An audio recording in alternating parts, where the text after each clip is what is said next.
কি দেখতে পেলেন? খুন, ধর্ষণ, চাঁদাবাজি, লুণ্ঠন, মব, বিচার বহির্ভূত হত্যাকাণ্ড, সাম্প্রদায়িক শক্তির উত্থান ও সহিংসতা, দুর্নীতি আর স্বজনপ্রীতি, এই তো।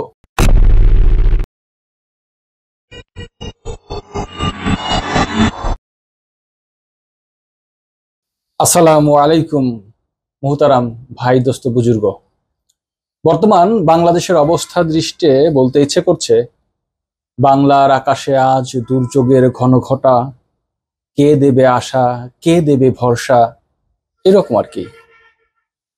হয়তো প্রশ্ন করতে পারেন যে এখন তাহলে যারা রাষ্ট্রযন্ত্রকে নিয়ন্ত্রণ করছেন, কিংবা যারা এই দেশে সত্যিকারের একটা বিপ্লব সংগঠনের জন্য দেশে কিংবা দূরে বসে চেষ্টা তদবির চালিয়ে যাচ্ছেন, তাদের নাম কি সিরাজ, মীর মদন, মোহনলাল, হাজী শরীয়তুল্লাহ, তিতুমির বা সূর্য সেনদের কাতারে থাকবে, নাকি মীর জাফর, উমিচাঁদ, রায়দুল্লভ, ইয়ার লতিফ, জগৎ শেঠদের কাতারে থাকবে? সেই সিদ্ধান্ত নেবার ভার আমার নয়, আপনাদের। আমি কেবল আপনাদের জানাশোনা ইতিহাসের কিছু চোখে পড়া ছবির সাথে আমাদের সাম্প্রতিক কালের কিছু ছবির মিল নিয়ে আলাপ করব। তাহলে চলুন প্রথমেই আমাদের দেশের ছবি দেখে আসি।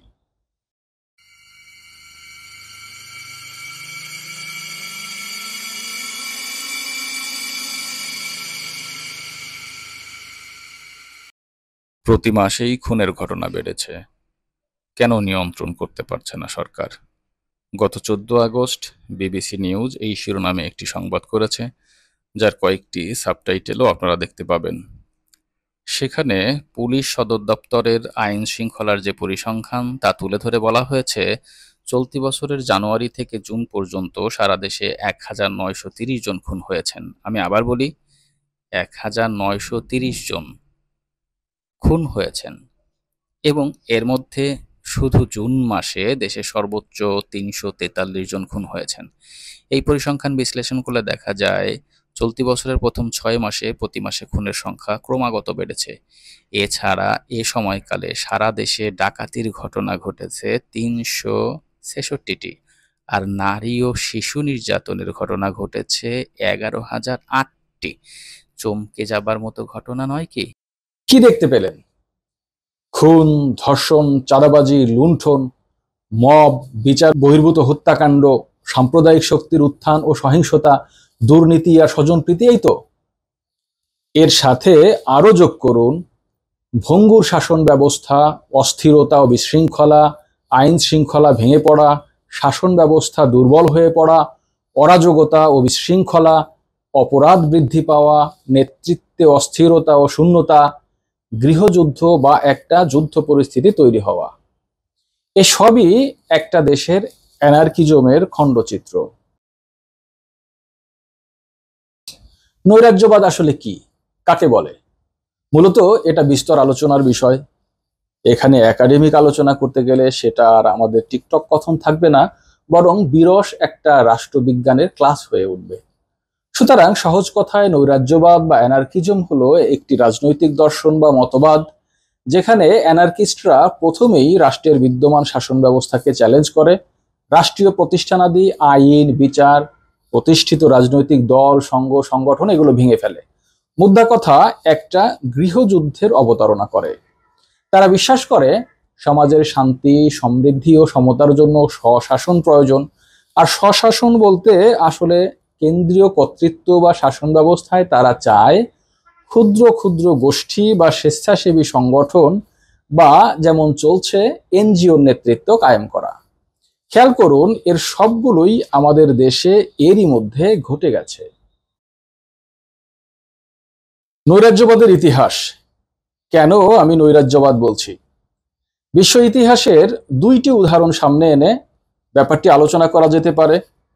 এক, স্পেনের নৈরাজ্যবাদ, যেটা 1936 সাল থেকে 1939 সাল পর্যন্ত চলে আর শেষ হয় একনায়ক ফ্রান্সিসকো ফ্রাঙ্কোর মৃত্যুর মধ্য দিয়ে 1975 সালে। অনেকেই বলা বলি করে এর মধ্যে আমাদের দেশে ফ্রান্সিসকো ফ্রাঙ্কোর আগমন ঘটে গেছে। দুই, চিলির নৈরাজ্যবাদ। আমরা ছবিতে ছবিতে আমাদের দেশের সঙ্গে এর একটি তুলনামূলক চিত্র খুঁজে পাব।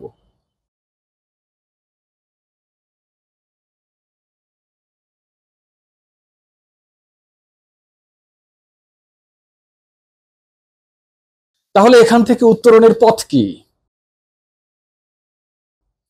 পথ হতে পারে গণতন্ত্র ফিরিয়ে আনা এবং গণশত্রুদের চিহ্নিত করে বিচারের মুখোমুখি করা, সংবিধান কার্যকর ও সংস্কার করা, জাতীয়তাবাদের নামে বিভক্তি নিরসনে উদ্যোগী হওয়া, জনগণমুখী দলগুলোকে পুনর্গঠিত করা, শাসন ব্যবস্থা তথা রাষ্ট্রীয় প্রতিষ্ঠানগুলোকে ফিরিয়ে আনা বা কার্যকর করা, বিচারহীনতার সংস্কৃতির বিলোপ ঘটানো, গণমাধ্যমের স্বাধীনতা ফিরিয়ে আনা এবং সামাজিক ও সাংস্কৃতিক বিপ্লব ঘটানো, কৃষি এবং শিল্প বিপ্লব, ভারসাম্যপূর্ণ পররাষ্ট্র নীতির পুনঃপ্রতিষ্ঠা করা এবং প্রাথমিক এবং মাধ্যমিক শিক্ষার স্তরগুলোকে একমুখী এবং প্রগতিশীল শিক্ষা ব্যবস্থা চালু করার মতো পদক্ষেপগুলো আমরা নিতে পারি। আরো একটি পদক্ষেপ হতে পারে, সেটা হলো বিদেশ থেকে বসে ইনকিলাব জিন্দাবাদ স্লোগানের মূলটা একটু খতিয়ে দেখা। ভারতীয় উপমহাদেশে এই স্লোগান যে বাম আদর্শবাদীদের হাত ধরে দেশে এসেছে, আমাদের মবের মুল্লুকের বাসিন্দারা কি সেই আদর্শ লালন করে? করে না, মোটেও করে না। অতএব নড়বড়ে ওই ইনকিলাব বাংলা মুখে ভেসে যাক। এডিটর সাহেব, ভাষায় দেন।